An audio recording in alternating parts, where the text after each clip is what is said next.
So I talk to people about a lot of different things, including behavior issues with kids and lots of parenting. So that is something that I'm really used to talking about. And most of, well, really everything I'm talking about is based on this little pile of books over here on the table that I brought that you can look through.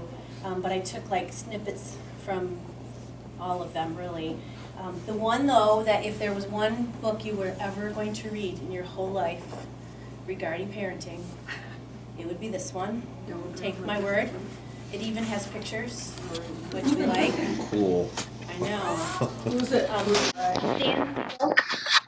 And this is really where this is the foundation of what we're talking about. We'll just pass it around. Just make sure it comes back to me, because it's my Bible for parenting. But it's really, the whole evening, I guess, is going to be based on kind of two concepts. The first is that discipline might be a little different than what you're thinking, or maybe what you've been brought up to think, because there's ways to discipline that are way more effective, just to say. In fact, I wish these books had been around 25 years ago. I have 2 adult kids, and they're pretty well adjusted, mostly, for the most part. But I think I would have been way more relaxed had I known the information that I know now. But anyhow, in fact, I have grandkids, and I gave both of my kids that book for Christmas, which I think it offended them, kind of. But I'm like, trust me, you'll feel better, knowing some of these concepts. You'll parent more easily. It's good. It's all good. But the other concept that everything is based on is just basic neuroscience. We know so much now that we didn't know before about the brain and how it develops in kids, that if we can learn how to better operate the system of them, we will parent more effectively. If it's sort of like, I think of myself as like, this is my operating system, and if I know how to work it well, then I'm going to be really healthy. And so if we know how to communicate to our kids based on what's happening in their brain at that moment, we're going to be much more successful, and then that just makes us feel better, and it's better relationships. So it's based on that as well. I want to just acknowledge your presence. It tells me that you have little ones or big ones, and that maybe things aren't like awesome all the time, maybe, but that you took the time to come. And so there is candy on the table. That is for you. That is a treat for you to eat. It's like a nice chocolate chaser after your pizza. So anyway, please just help yourself. I want it to feel like, affirm the fact that you're here and that you're taking it. Okay. So first I want to talk about how we are under the influence of society, probably way more than we give it credit for. And how I want to give you, kind of tell you a story, give you a little history, just to show you, or just show how influenced we really are, not just by our culture, but by our own upbringing, and how all that stuff gets passed down, it gets passed down, it gets passed down, and we just kind of like, it's just what we do. I mean, right? It's what I think, it's what my parents did, it's what they, we just do it. And sometimes we don't have all the information, and so we are missing maybe different ways that work perhaps better. This information comes from a book called A Baby Makes Three, and that book I didn't bring, that's more on couples, but they had all of this great information on infant health that I was not really aware of in terms of history. So, back in the early 20th century, like the early 1900s, infections were just raging through hospitals. And they had like a child mortality rate of, I think it's 3 out of 5. I'm sorry, 4. One out of 4 children died before the age of 5, and they were mostly infants. And they didn't have pasteurized milk, they didn't have vaccines, they didn't have chlorinated water, they didn't have antibiotics, they didn't have anything. And so the rate at which kids were dying was alarming, obviously.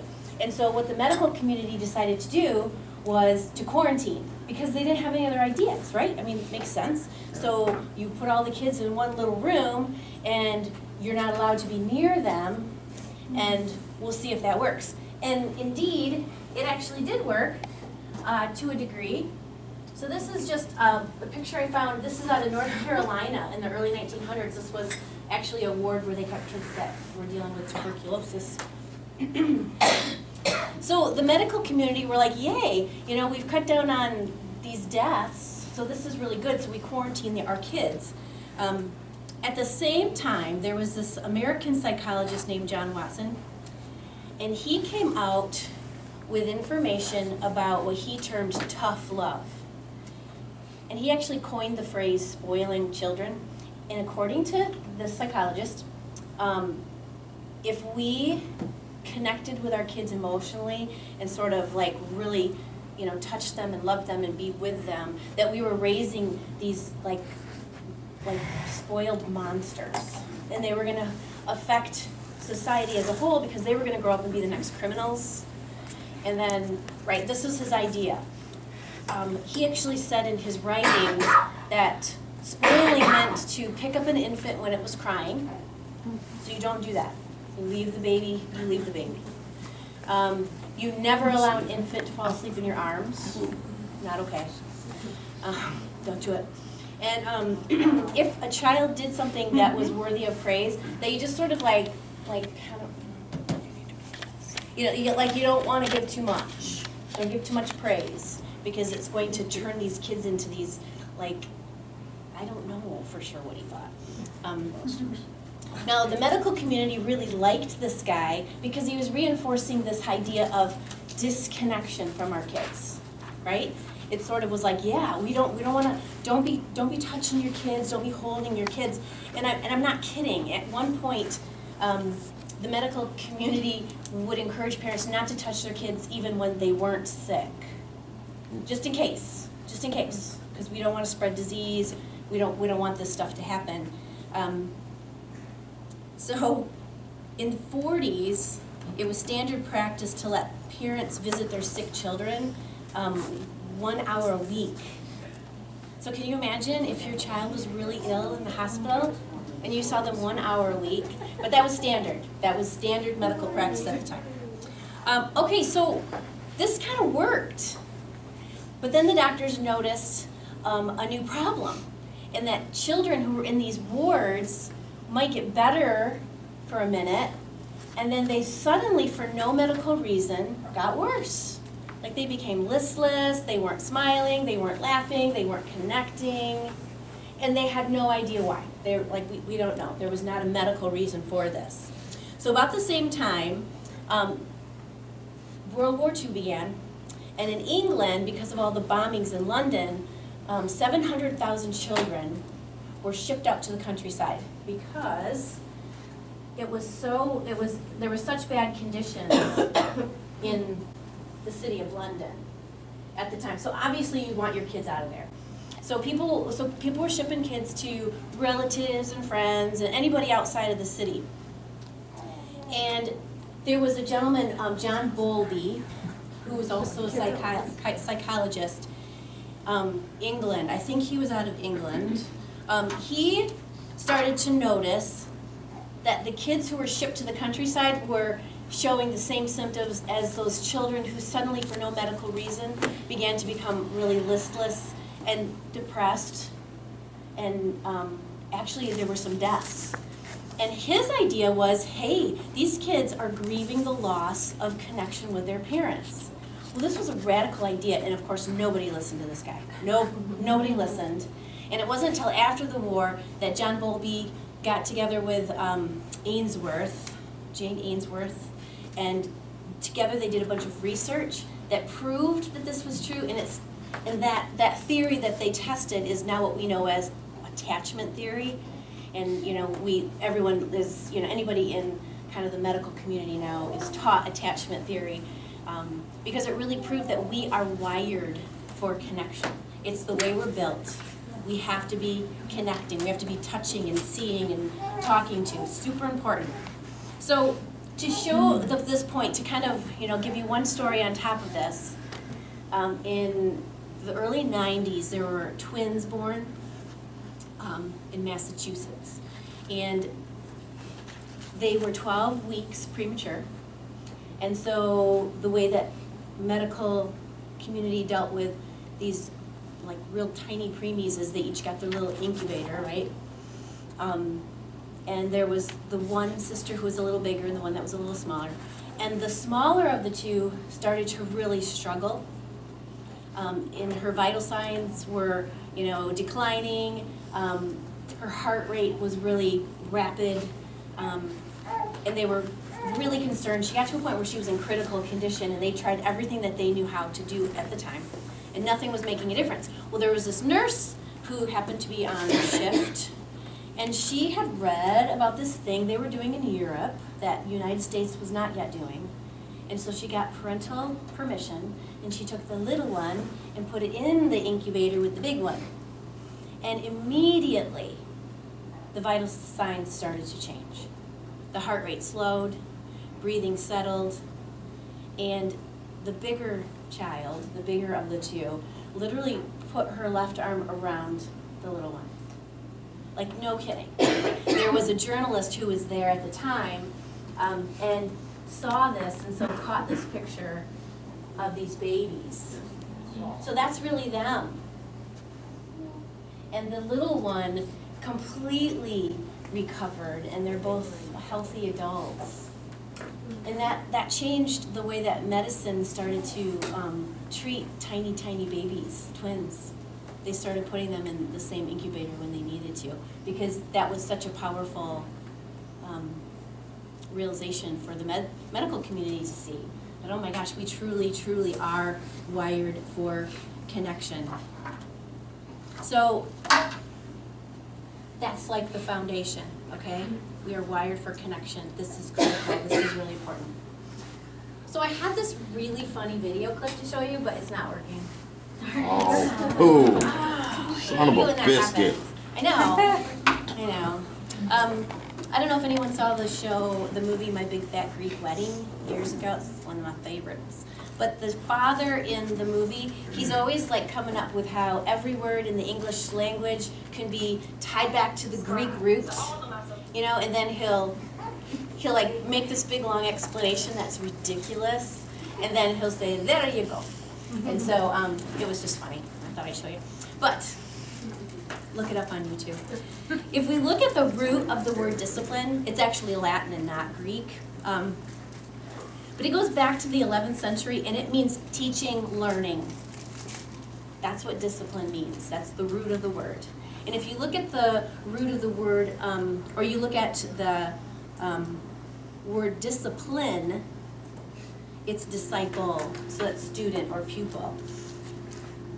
If we don't understand how our kids truly learn, right? Discipline, if we think discipline equals learning, discipline is learning. So if we don't really understand how they learn effectively, then all of the punishment that we can come up with, consequences in the world, will not work for you. You will be frustrated, and your kids will be frustrated. We don't want to like smash our kids into compliance, right? Because that doesn't teach them, right? It doesn't work in their brain system to actually teach them. We want to get it, we want to put it in a way where they can absorb it and then live it out as adults themselves. So there's two goals of discipline, basically. First, we want kids to do what we want them to do, right? We want cooperation. Mm-hmm. That's usually like, bam, right now, I need this. I need you to like do this right now. But the second piece that we don't always think about is we want our kids to grow up to be healthy, stable adults, right? We want them to have the skills that they need to manage anything that comes their way. And that's what resilience is, right? Resilience is, I can like trip up and fall down, but then I can like pop back up. Because I got supports, and I got good self-care practices, and I get good sleep, and, I exercise, or whatever. We want our kids to be able to do that as well. So what strategy are we using to discipline them today? That's, we're not going to hit your brother, but that also lasts this lifetime and builds this resilience in them so they know how to manage anything that comes their way. There's this really great quote from Dan Siegel.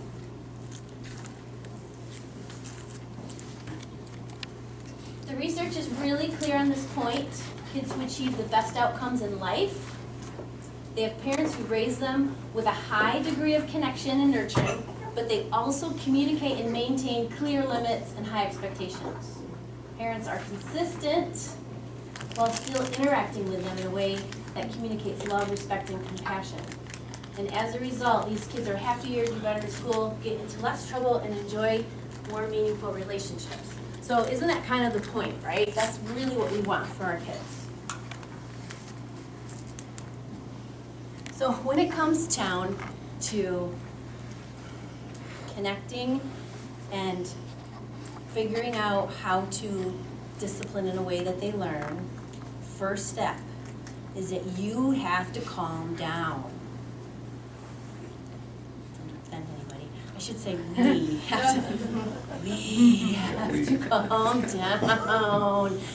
We take their crazy shenanigans so personally. I mean, is that not true? Can nobody relate to that? Seriously.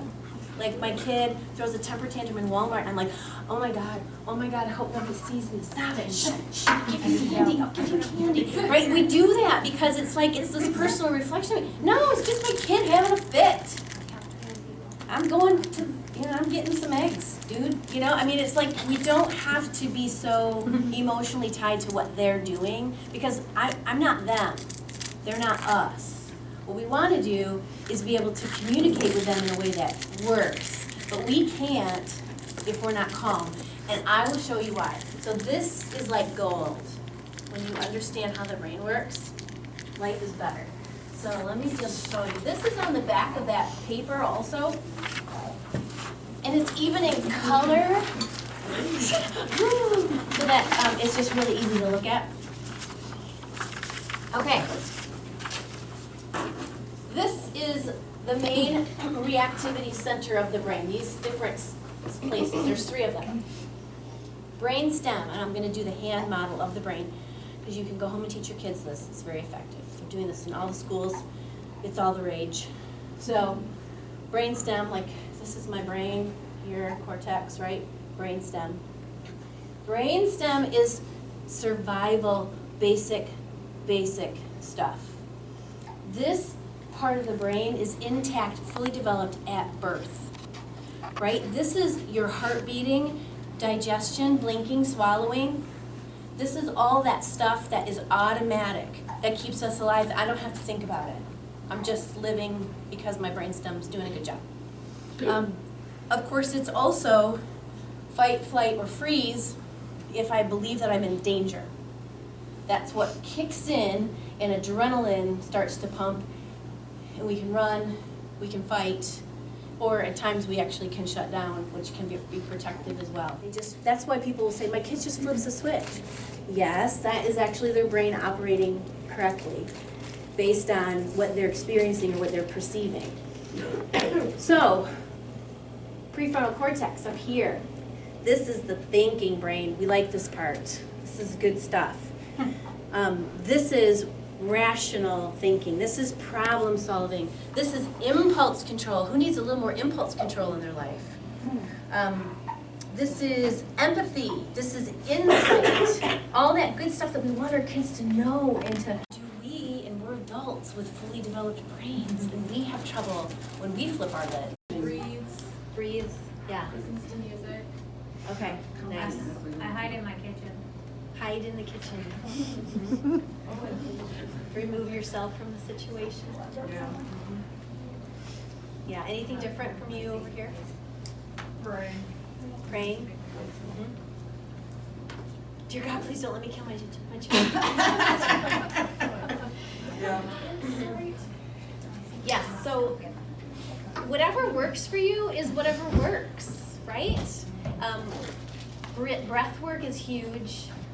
Breathing from the diaphragm down here to teach your kids belly breathing. Most kids are really hearing about that in school now. School social workers are talking about belly breathing and positive self-statements like, I can calm down. I can calm down, you know, whatever they might want to say to themselves. But my goodness, it can be anything from exercise to walking away, to the music, to a bath, to petting. I pet my dogs a lot, you know, just taking a break. So for you to figure that out for yourself is really important, because if you face a time with your kid that they're flipping their lid and they're being completely impacted by the lower brain and you are not calm, you have to calm down first, or you just aren't going to connect at all. And what happens is everyone's more frustrated. It ramps up.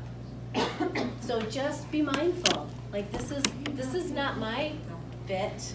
This is not my grade. Ooh, I know, and some of it's like letting go of some things, you know, like letting go of a little control and letting them deal with their own consequences. But that's true. Okay. So when your child refuses to pick up his backpack, when he hits you while you're on the phone, ever happened? Like they slug you when you're on the phone? It's okay. It's okay. Right? No, not They're gonna hit, if they hit you, they are obviously in the lower brain. They're not using this business up here. They're mad, right? So you don't have to take it personally. Think of it as, hey grandma, I don't have this being patient while you're on the phone thing down very well. I need help with this. Because that's the truth. They don't have it yet. And, you know, the tough news about the prefrontal cortex is it's not fully developed until we're in our mid-20s. Oh, Lord. So, you know, so the idea of one and done, like I told my kid last week not to do that. Why is he doing it? Because he's going to. That is not the way they are wired. They don't just, I told you not to do that and now they're never going to do it again. That's not likely. What we're doing is we are like wiring in based on our response when we talk to them, when we connect. And we'll get into more of like what that actually looks like. So when you don't take it personally and you don't flip your lid, you'll be able to ask 3 important questions.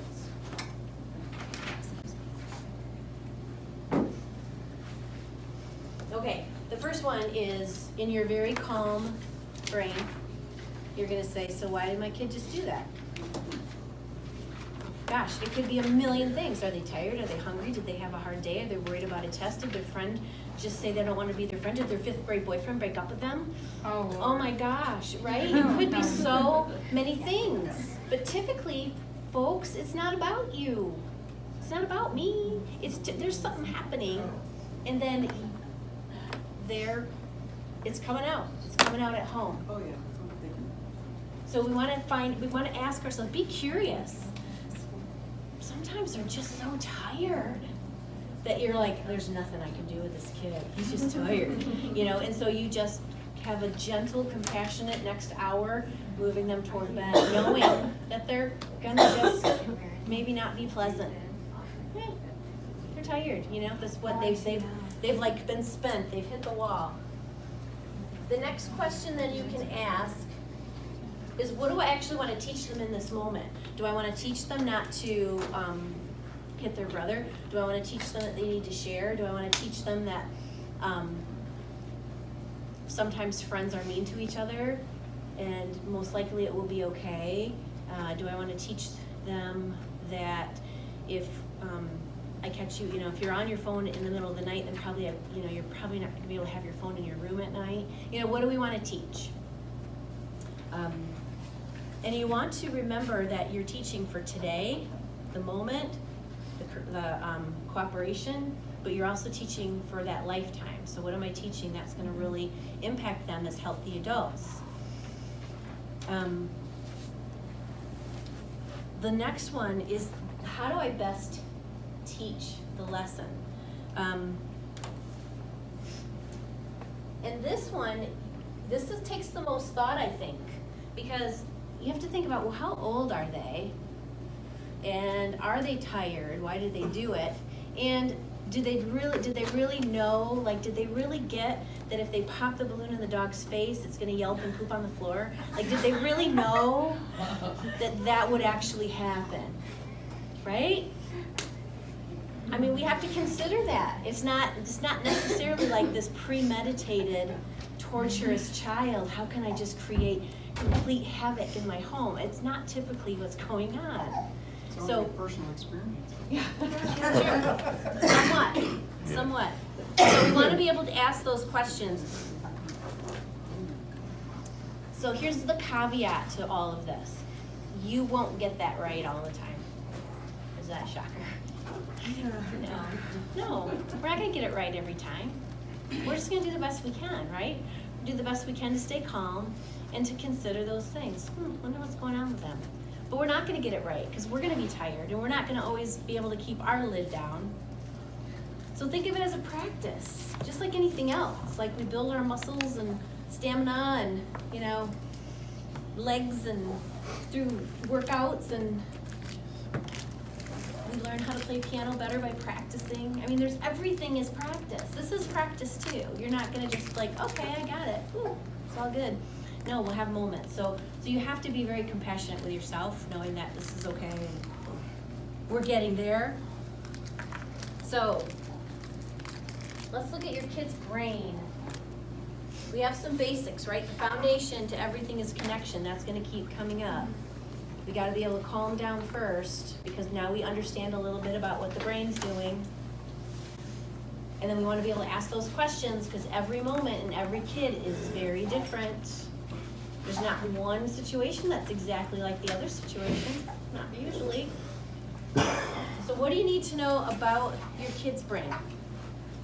Dan Siegel, in one of those books, I think it's the No Drama Discipline, he talks about the 3 brain C's, and it kind of helps us to understand what is going on there. So the first thing that you need to know is that your kid's brain is changing. It is, it's developing, right? It's growing, it's developing, and this prefrontal cortex, it's getting there, right? Brainstem's already in place, limbic system's pretty good, instinct, reactionary. This part, it's working, it's happening. Every kid is so different, and every kid comes also from different experience, and we know how much trauma affects the brain. We know how much substance, a lot of kids that I see actually, were born addicted to heroin or, alcohol, and all of that is impacting brain development. So every kid is super different. So, we can't just say, well, why isn't my kid, why can't my kid sit for 10 minutes straight? I don't know, because he's different. Okay, it's all right. We don't have to worry about that. Everybody's really different. And that impulse control that's up here, to be able to just sit, yeah, maybe not so good yet. But it's going to be very different for all of the kids. It just is.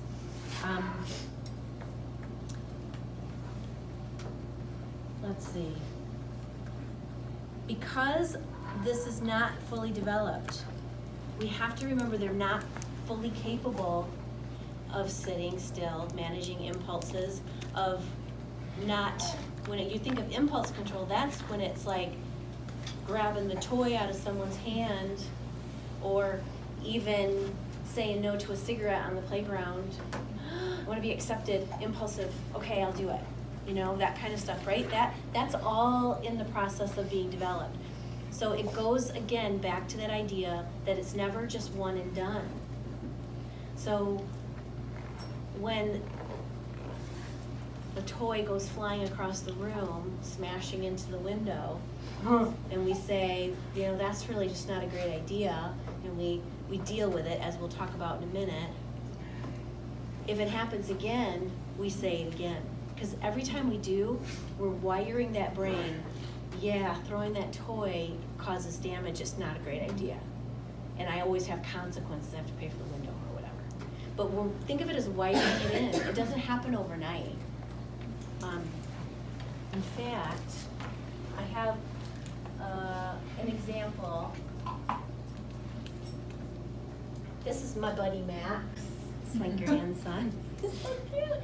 He was born on my birthday, so we have like this special connection happening. The brain is changeable, right? So the brain is changing. That was the first thing. And the second one is that the brain is changeable. Like we can influence our own brains to learn something completely new. We can literally rewire the brain because of neuroplasticity. We didn't know all this stuff years and years ago, but now we do. The brain is actually plastic. It's moldable. So this is just an example. Max doesn't have language yet, but he's learned all this sign language at preschool or at daycare. So here's Max. And he loves food, so he'll do about anything for food. Max, can you say hungry? Aww. Can you say more? Good. Well, can you say please? Please. Food. Give me food. So even at that tiny little age, How old is he? he is what, a year and 4 months? That's wired in, right? Because if I want food, then I say more. So he learns this, and they give him food. I mean, it's the basic behavioral programming stuff that we all know, like unconsciously, but we don't necessarily think about it too much with the kiddos, right? So over time, that wired in. He just knows it. It's just wired into his little system.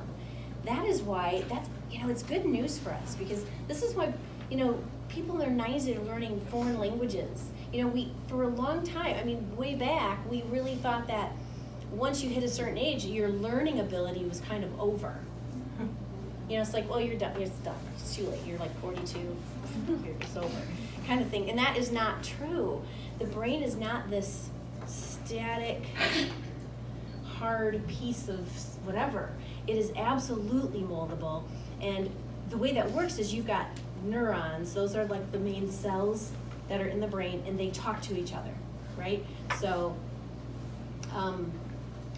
like an example with Max, you've got, he wants more food. He knows he wants more food. If I do the sign language, I get more food. Those two things wired together. If I do this, I get food. And after things wire together for a while, they become networks. That is why you and I have the beliefs that we have. We all have core beliefs about us, whether they're beliefs about how we raise our children or work-related or religion-related. We all have beliefs. And all of that is ideas that fired together. And they wired together to create these belief systems. That's what it is. So we have the ability to help our kids with this. That's the really good news, because every single time that we are helping them to learn something, we've wired it in. So when this happens, try this. When this happens, try this. And pretty soon they're like, when this happens, try this. When this happens, try this. And it becomes that thick network that they carry with them as more of a belief. It's the way they're gonna live. Which, in a way, is a little scary that we have that much power. Honestly, kids are on download basically till the age of 7. So, it's important for us to be wiring in healthy things for them, Who remembers their times tables? Yeah. The teacher across the hall from us, she's the 3rd grade teacher. They sing different verses like nursery rhymes. It's amazing. These kids by the end of 3rd grade know them. Yeah, but even, I remember my times tables for the most. 12, not so good. I have to think about it. But what about the lyrics to Hotel California? Come on. Yeah. Come on, you do. You do. So, point point is that we can wire things in. And this is good news because we want to wire some things in for our kids. And then the last thing to know about your kid, their brain, is that it is complex, right? So you gotta know, you gotta be able to read your kid. And if you're flipping out, if they're flipping out about something, you gotta know that, okay, I need to talk to their brainstem and their limbic system right now. I can't talk to the thinking brain. I can't be like, so what solutions should we come up with to fix this? It's not gonna work. They're like, wah! Instead it's gotta be, how do I help them feel safe and feel loved, right? On that picture that you have, those are those questions for brainstem and for limbic system. Okay, right now that kid does not, for some reason, does not feel safe, does not feel loved. It's interesting because there'll be some kids that are adopted, that's where I've heard of this most often, who will hoard food in their own homes, and it makes their adoptive parents or foster parents just crazy. Because it's like, there's plenty. And it's interesting because a lot of those kids in their history, if you look, they didn't have food. And it's not about the food, it's about just knowing they have enough, right? And that's a safety issue. So you try to take their food away, they're gonna freak out. Don't take their food away. They're like, here's 3 granola bars. I'm just gonna put that right next to your bed. It's good. If you want those, you can eat those if you want to. They most of the time won't eat them. They just need to know that it's here, right? It's a safety, it's a brainstem issue. So to be able to look and say, okay, something's up. They don't feel safe about something, whether it's emotional or like a physical safety. So we want to be able to read our kids and be able to talk to the reactive part and know that right now they're flipping out. It's not going to, I can't talk to their thinking brain. It won't work. It won't really help. So what do I have to do? I have to get down, I gotta talk to that little brain stem. I gotta talk to that little limbic system. And there's lots of ways to do that we're getting to. I really like this quote. Thinking of your child as behaving badly leads you to react with punishment. Get to your room, take a time out, you don't get to go to your friends for a week, whatever, right? But thinking of your child as struggling to handle something difficult encourages you to help them through it. So when they're really when they're dysregulated and they're in that lower brain, something is wrong. Something is wrong and they can't handle it. So how do we help them? That I think is a better approach. Because we want to help them, right? We want to be like, okay, how do I help? Because right now, obviously, they're like, whoa, I can't do this. Even though that's not what they're saying. So, the first thing that we want to do, we'll get into the nitty gritty. Here's how, right? So we're like, okay, how do we do it? I kind of get the kid's brain, but how do I do it? I don't know. Foundation of what we're talking about is that connection. The first thing to do, no matter what is happening with your kid, is to connect with them. First. So what does that look like exactly? Man, it seems like you're so frustrated with your math, you don't even want to do your homework. I get that. Math was so hard for me too. Maybe we should just take a break, right? Because they're like throwing their stuff down, yelling, whipping pencils. Gosh, I can see you're so frustrated. I would be too if I didn't know how to do it. You're probably scared that maybe you're gonna get a bad grade. I don't know. And now some kids that are older will be able to tell you, they might say, I'm not frustrated, I'm just mad. You're like, okay, cool, that's fine. With littler kids, you probably have to give them the language. They might not have it, to say, how are you feeling? What are you feeling right now? A lot of times they just get mad. Because they don't really know. They don't really get it. They just feel yucky. And you can even say that. It seems like you feel really yucky right now. I noticed that. And you're really noticing it. And, I know it's hard to share. That's the first thing. Kids are screaming and yelling, wrestling over some truck or, whatever. Gosh, you guys, I know it's hard to share. I mean, that should be the first thing, is just connecting to where they're at, as opposed to, all right, break it up, you know, get your room. We want to connect. I notice how sad you seem. It's hard, isn't it? Can you tell me about that? You seem upset and you're having a hard time stopping your body. I will help you with that for really little ones. Seems like you're having a really hard time controlling your body in Walmart. I'm gonna help you.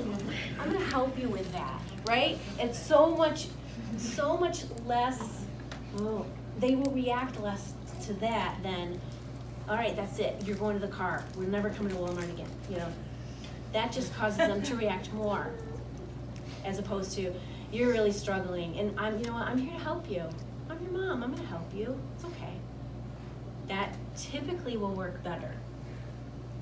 Connecting is important because it literally calms down the brain. It's one of those things that calms down the brainstem and right here, that limbic system. Especially because you're not just kicking them to the curb, you know, get to your room. What the heck, right? What you're doing is you're like looking at them, hey, I see you. I see that you're really having a hard time. That calms it down because they feel loved and accepted. So you've just spoken to the limbic system because you're such savvy parents and caregivers. And you know how their brain works. It reconnects the upstairs and downstairs part of the brain so that the kids can hear us again. Because when they're like this, they can't hear you. I don't care what you say, they can't hear you. And so once they're calm, okay, now we've got a thinking brain that we can communicate with again. And after we connect with them and they calm down, we do it again. We connect to them and they calm down and we do it again. What do you think happens in the brain? It wires around it. Here comes mom and she's looking at me like she cares. And they calm down. It becomes an automatic body response because you're wiring it into the brain. Let's see.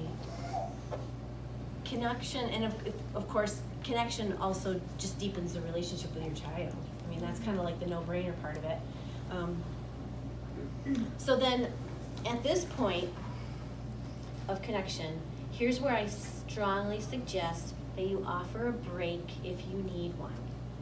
When I say you're determining whether maybe the kid needs a break, maybe you need a break. This is different than timeout. Because timeout, think of it this way. If you've just done something wrong, and you know you're the kid and I'm bigger, and I come up to you and I'm like, all right, just go to your room. Do you feel defensive? Mm-hmm. Yeah, you do. And they're already in the lower brain. They're already flipping their lids. So their defensiveness just went like through the roof, right? And so instead, to be able to just sort of like, I think we need a break. I don't know, what do you think? I think we need a break. I'm gonna get some water. I'm gonna, like play the piano for a minute. I don't know. Let's talk about this for like 20 minutes. I don't know, whatever. There's not too much in the world that's happening that you have to address right now. If your kid's running in front of a bus, then tackle them. Do it. You know, skin them all up, whatever you gotta do. Broken arms, doesn't matter. You gotta get them out from the bus. But if it's much else, it doesn't have to be addressed right this second. Because if they're not calm, it's not gonna be successful. What typically happens is when we immediately go, get to your room, or we punish, they go to their room and all they're thinking is, my parent or grandparent sucks. I hate them. They're not thinking about the fact that they just broke a window or kicked the dog. No, they're mad at you because you just sent them away. So it kind of works against us a little bit. So again, if we're trying to talk to those parts of the brain, let's take a break. We all need a break. What do you think? I even make like little break, like door hangers with kids. They're like foam and they're on the doorknob, and then we write down things like they'll say, taking a break, or I need a minute, and then on the other side it says, I come in, kind of thing. But they decorate that just because it's like, let's communicate to the family when you need a break. It's okay to take a break. Everybody needs a break. It's really fine. It's part of every day. I need a break at work, I need a break from my family, we just do. So, once you've offered a break and you come back, the goal is that everyone's calm. We're gonna have to put on the big break slide. The goal is that everyone is calm and thinking. Prefrontal cortex is back online. Then you can open with, so tell me what happened there. Because kids are smart, they know the rules. We don't have to lecture them about the rules. They already know they're not supposed to do whatever they did. So find out what happened. What happened? What you're doing is you're forcing their thinking brain to engage because they're calm so they can, and then they have to come up with, well, he said this and then she did that and I just got really mad, and then you're connecting again. Yeah, I get that. I get mad sometimes too. I've had people that do that too. I get that, right? So now they're communicating what's going on. All of this is learning. They're actually learning. They're wiring their own brains when they can talk to you about what happened. Way better than if we're lecturing, all right, that's it. I told you a million times, you know not to do this, blah, blah, blah, blah. What happens when we're not respectful? What happens when we're not respectful? They already know. They already know what it means. They already get it. That's not the problem. Something else was going on, and it gives them an opportunity to say it. Some little kids, and sometimes older kids, depending, they might just be like, I don't know. And little kids probably don't know because they really don't have language yet for it.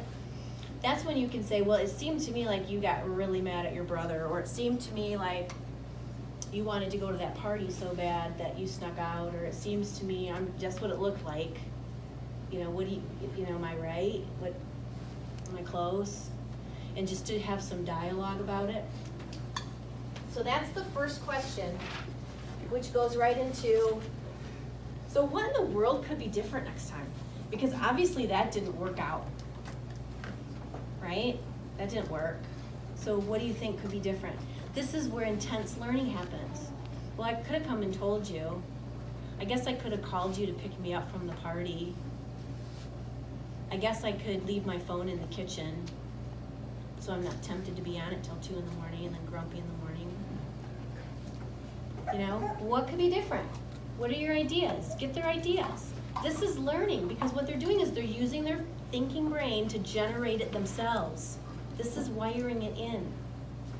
Then this naturally leads to the last question of, how can you make this better? Is there a repair? This is consequences. Do not skip the consequences. Do not rescue them.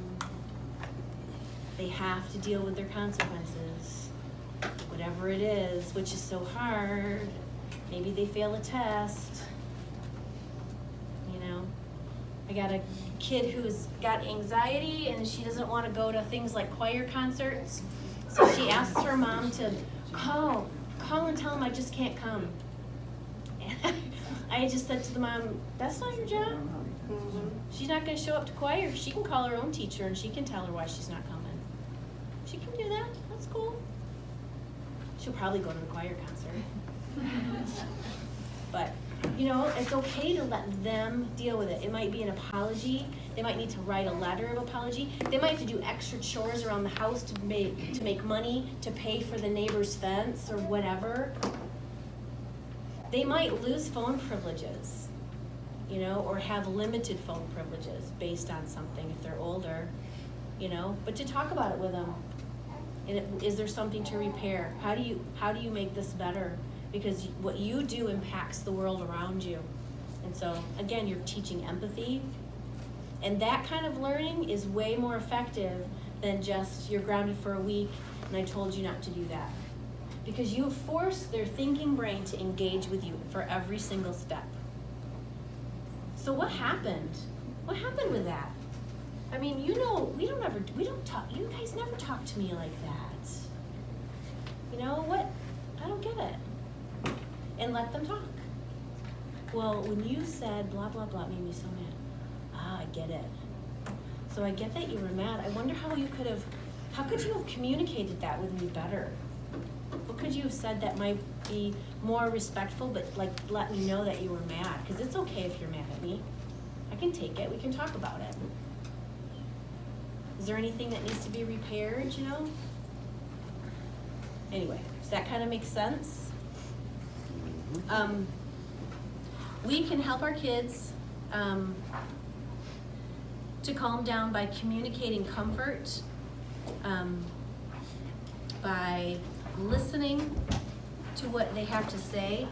Another way of communicating in this whole, throughout this whole process is to get on their level or lower, you know? So when you're talking to them, you're right here, because I'm like not so in your face then, you know, to maintain, like, that's why it's so important that we're calm, because when you have that soft face and you're just like, I don't get it. I mean, I can't believe you said that to me. It really hurt my feelings. I'm wondering what was going on. The defenses don't go shooting up. Their walls don't go flying up so much because there's vulnerabilities here, and you're calm. I just wanna know what's going on. You know, what happened there? Tell me, I'd like to know, hear about it, you know, that kind of stuff. That really helps. Because again, remember when we're like looming over, we got that look, man, their defenses go right up. They get, you know, I often joke about the idea that they get so mad when they don't get what they want. Don't you? Am I really? Don't you guys get mad when you don't get what you want? What? You do too. You just have better impulse control, right? I'm disappointed when I don't get what I Not when you're want. 27 and your brain isn't completely ready for all of this, and you got a 6-year-old or two Yeah. kids. How can you calm down? How can, I mean, my It's a- granddaughter's 28 years old, and she still acts just like he does. Sometimes when she's visiting, I send them to their rooms. You're a true mom. Yeah. And then they calm down, and then they come out and they're friends again. Yeah, well, and that's great modeling for you to do that, is to help them, because they haven't figured it out. But it's a But I didn't practice. raise my children that way. I was a very strict disciplinarian, and that don't work in this generation. Say that again. I mean, it doesn't work with younger. But I'm learning his, because he's autistic and Oh, yeah. cognitive Yeah. behavioral problems, to back off from him. Where normally I would, just stop it and get, blah, blah, blah, on my part. And now I'm a lot calmer with him, and he'll tell me, I'm okay, Granny, I'm okay. Because he'll like scream bloody murder through the house Yeah. or something. And I'm thinking, what's going on? And then now he's learning to say to me, I'm okay, I was just a little frustrated. Yeah, oh, that's wonderful. A little frustrated. Right. Well, and that's, that's a different, different situation, because you're dealing with, somebody who's got autistic, they're on that spectrum, and so that's gonna look a little different too. There's some consideration that has to be taken, knowing that. I had to learn that. I Yeah. had to actually, the therapist said, you better learn this is his disease, not yours. He's not gonna respond the way other children respond. Right. And it's taken a couple of years to get me there. Because that's not the way, when I was teaching, that's not the way you did it. Right. Grab by the shirt and put them where they had to be, but he don't. He Right. don't sit down, he shouts, he runs, he does all the opposites. But We're that's learning normal. we're learning too that kids that have had experienced trauma, that's a lot of what traditionally we would use like in a classroom. It doesn't work with them. Earning systems, behavioral charts, it's not effective. It's just not, because there's some wiring that's a little different, that we just have to be able to work with that differently, which can be challenging, but honestly, this is pretty foundational across the board in terms of that connecting, offering a break, because again, you're looking right at how the brain operates, how it's wired, the systems of the brain, because we've got to be able to have kids be calm first, which is why it's really okay to like not address it right away. Like, is there much that really has to be addressed right this very second? I don't know, like with dogs, you know, you're supposed to do it right away because they'll forget. I don't think it's like that with kids. I don't think we have to worry about that, you know, like I think we can wait. I mean, I think it's even okay, especially with maybe even big things, when you're freaked out, to say, you know what, we're gonna talk about this in the morning. That's okay. And that's not such a bad thing, because some kids then are like thinking about it all night, like, oh my God, we're gonna talk about this in the morning, holy cow, which might be kind of a good thing. Have that healthy guilt, maybe a little bit about what they did. It's okay. Consequences, right? Question. So in our after-school program that we have, we've got a couple that like to go, don't touch me, don't talk to me, I don't wanna do anything, and then they like try to find a place to hide. Well, they've gotta be where we can see them. Right. And we've tried, I guess we'll have to restructure it again, but to set parameters for where they can go, because we still need to see them, right? Yeah. And that, it's hard because they're in that, you know, that survival mode for whatever reason they are. Is there a break room, a break place, like a special spot, Like a safe place. where Yeah, they can that's what I just was go, thinking about where, that, but- where the kids know I can go there if I'm feeling overwhelmed? And even, you can even play with it, let kids practice with it. And of course, it'll be a novelty at first, so everybody will go there. That's okay, give it a couple days, they'll get over it. It won't be such a big deal, and then they'll actually use it. But does anyone ever use one of those? No, but my daughter's GSRP class has one, and it's a corner, and it got a bookshelf and a closet, and it just has a rug and a chair, and a Yes. couple dolls, and it says safe place, and I know kids that are like, I'm a little frustrated, I'm going to the safe place. Mhm. So I know it works, like in her class, and then she has a safe place at home that she uses. Mhm. Yeah, I love that. I think if kids can create a spot where they have like a place where they can take a break, usually in their own room, but even sometimes making it even smaller, like the bottom of their closet, where they have pillows and some books and maybe like a book light or some stuffed animals, something, a place that's just for them. They'll use it. They Yeah. really will. Yeah, hers was a closet, she's like, I need to know my safe place, she go in the closet, close the door. Yeah, yeah. But that might be worth a try, to have a space in your area. Yeah, I was That- just thinking that something- if the school let me do some things, we're just talking about it, so yeah. Just, it doesn't have to, and if there's a lot of times they'll put like little calming, like, just something they can fidget with, or like a sensory bottle, they can look at the glitter, or just little things. I mean, I've seen it from that to even like headphones of calming music. And a lot of times you can have a timer where they know, usually they don't have to be there much more than 5 minutes, but they could set the timer themselves, or just little things where there's a sense of control. Like, I can come over here, I can regulate myself, not that they're thinking that, but you know. Yeah, that might be us. Right. So here's kind of the recap, right? The connect, take a break, ask what happened, explore, make repairs. I'm not saying that this will happen and work perfectly every single time, because nothing ever does work perfectly every single time. But this is utilizing what we know about how the brain works to get good responses. You know, to get your kids in a place where they can hear you and can listen. And then remember those questions, you know, always be asking yourself, why are they doing this? You know, because sometimes that's all you need. Oh my gosh, they're exhausted, of course.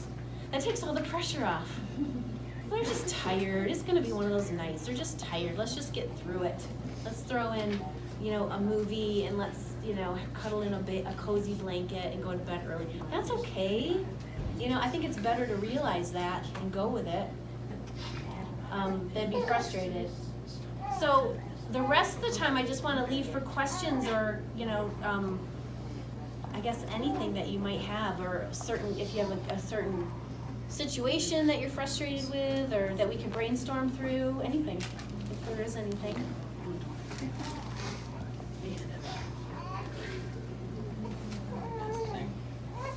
Once in a while, our 12-year-old grandson, he likes to flip his light switches just to get our attention. When we're in bed. And he smiles about it. So the light didn't bother me, it was The click click. So he comes into your bedroom, No, it's in the light The switch is in the hallway. so he's in the hallway and you're in your room trying to sleep and the light's going. There's no door on our room, or there's no door on his. Okay, So, because it's kind of like an attic type thing, yeah, go with the stairs and stuff. He's had a lot of trauma, so a lot of it is attention getting. yep. But It's, Have you ever timed it to see how long he'll actually do it? I'm just curious. Like, would he go an hour? How long? that did he go? night he went for about 5 minutes. no, that was longer than that. No? Oh my gosh. Until I got up. Then what happens? Like, does he then go to bed or? No, he didn't.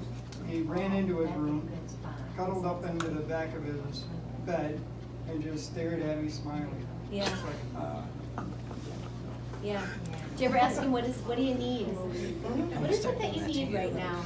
We've asked, he, What does he say? nothing. nothing. He just shuts down and thinks it's funny, because he ticked us off. Yeah, what if you He didn't get wants ticked? negative attention because that's all he's had Right. in the past. Hmm. It's almost like he's testing if, do you see me? Yeah. Yeah. I wonder, You gotta go to sleep. You gotta go to sleep. Enough. I wonder what would happen if, he was doing that and, you know, and there's like no reaction, right? Cause you don't wanna reinforce Right. by giving him a lot of negative energy, so you're just simply like, looks to me like you need some company. And you just go and rub his back or something. I just would be curious, you know, like if that would just rock his world because he's not getting what he thought he would get, but maybe actually getting what he needs in that moment.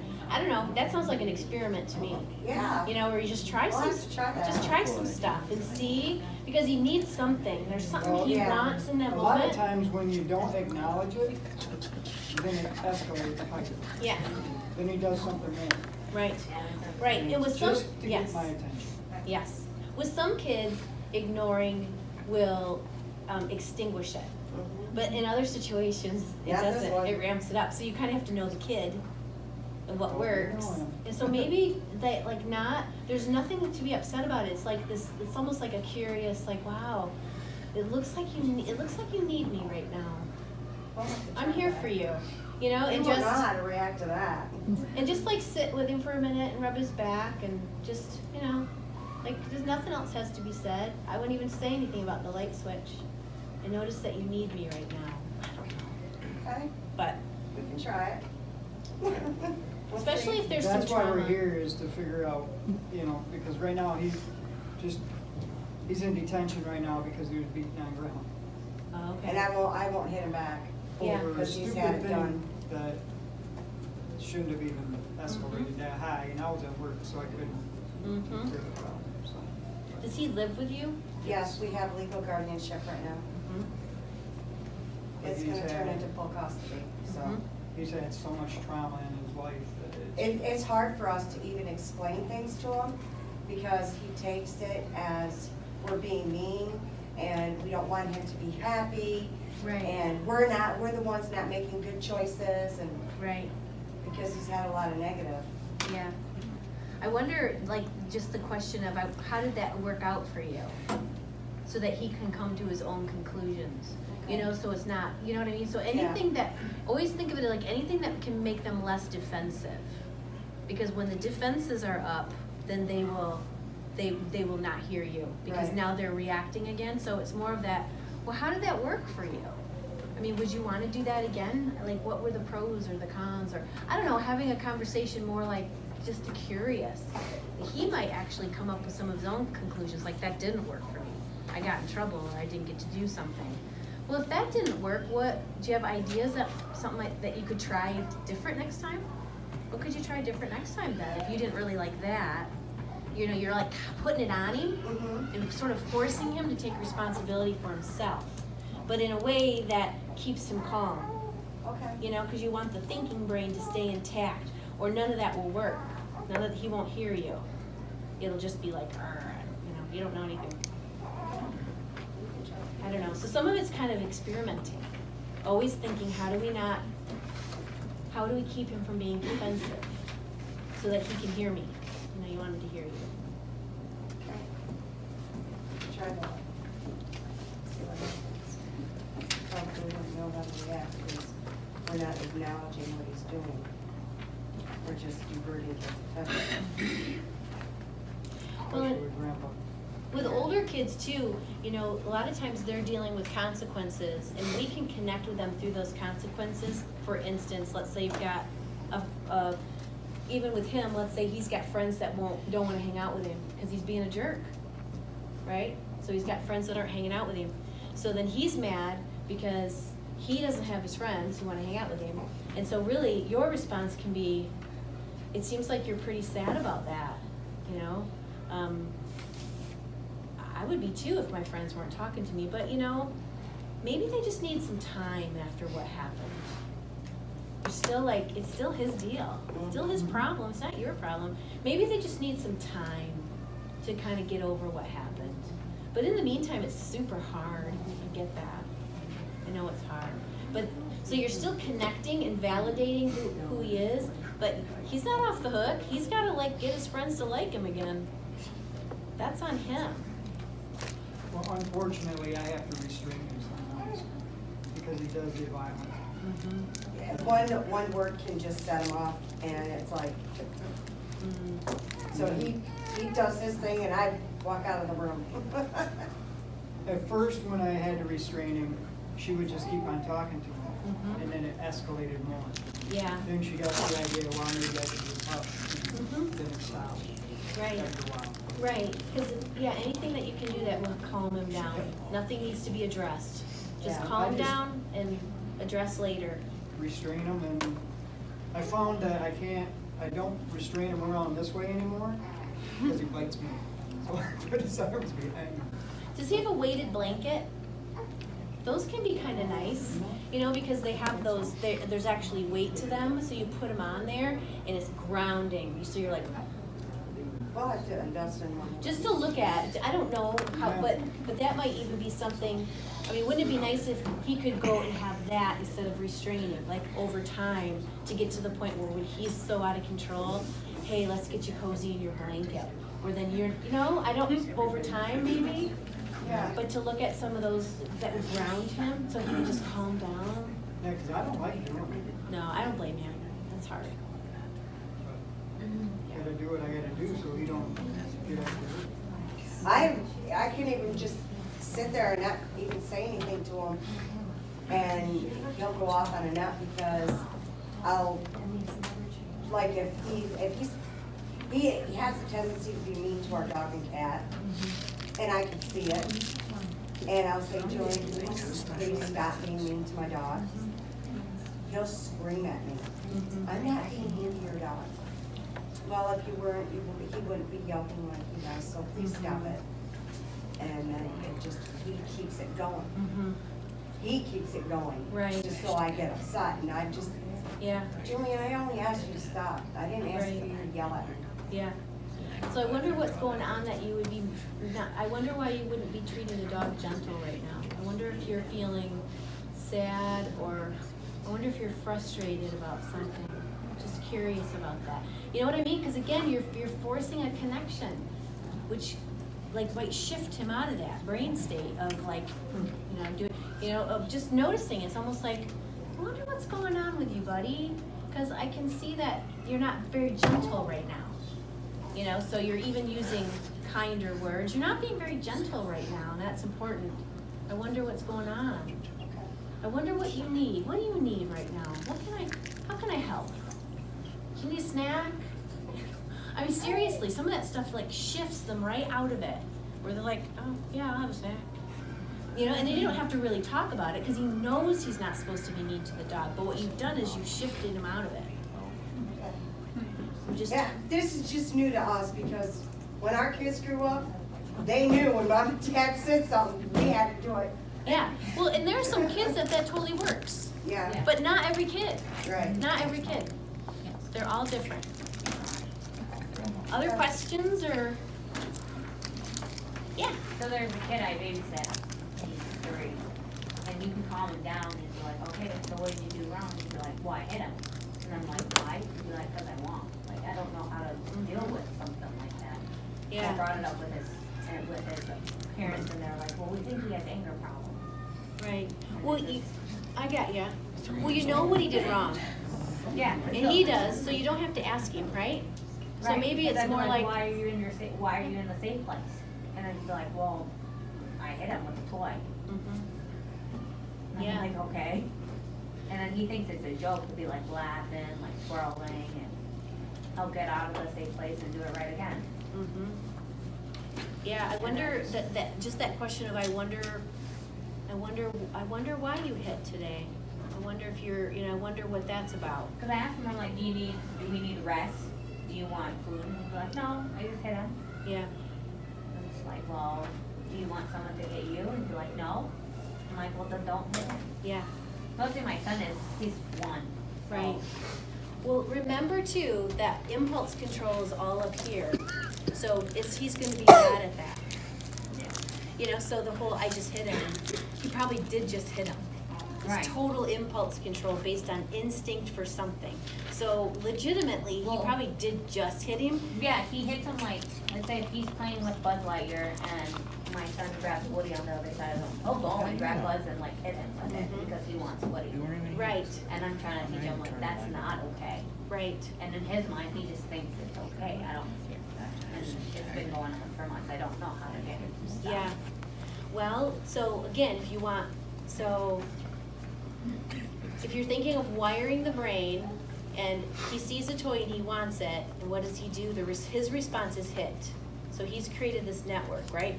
I want the toy, I hit. I want the toy, I hit. That's Well, the it's not response. always, it was just like, But if you can think of how to help him change the response. I want the toy, what could we do instead of hit that would maybe get you the toy? well, I taught him like how to trade Yeah. because my son's 1. He don't care. He doesn't care. Yeah, give him Buzz and he can give you Woody back. That's a great idea. But he doesn't. He won't. So it's Yeah, it's my son over. could be just standing there, he'll just come and like grab him by his feet and trip him. Yeah. So it's over and over and over and over and over and over, right? Because it's going to take a while. And if it gets really rough, it may just be that they can't be by each other for that little bit of time, or he has to do something different. But it's over and over, and it could even be role play with him, right? Make it a game. So the 3 of you are sitting around, everybody has a different toy. Okay, so I want your toy. So what should I do? And you ask him. Should I hit him? No, probably not. Should I ask to trade? Oh, that's a great idea. Will you trade with me? And then you trade. Like, make it a game and do it over and over and over. Because you want to change the response. I want the toy, what can I do? I can ask for a trade, I can talk to you, so you can role play. Role play works really good with little kids, because they'll do it. They'll do it with you. He's not mean to like every kid, he just mean to my little one. Yeah. He's about powerful. I don't know. Well, I mean, a lot of times, Just my little one, like we go to Little Caesars and he's fine, he'll share, he'd be like on his best behavior. We go to the library, he's really good, but it's just in my house with my little one or my neighbor's son, it's a whole different story. I would practice, so that he starts to wire in that what's a better response? That might take some time, but it might be a good place to start, where you just practice by role playing, making it a game, how do we do it? And then anytime he does okay, oh my gosh, make a big deal. Oh, I love how you just traded that toy, that was fantastic. Yeah, it's like, let's, seriously huge, just gush, every chance you can. Because then he'll like, ooh, I like that feels good, and he'll want to do it again. But it takes some time. It sounds like you're on the right track. It's hard some days. Yeah. One last thing, I think we're pretty close to, you've got your little forms on the tables to give feedback to the Family Support Center. If anyone wants to check out the books, they're just up here. I think Jen has certificates of completion for you. But I appreciate you being here and your attentiveness. Thank you. Take some candy if you want to.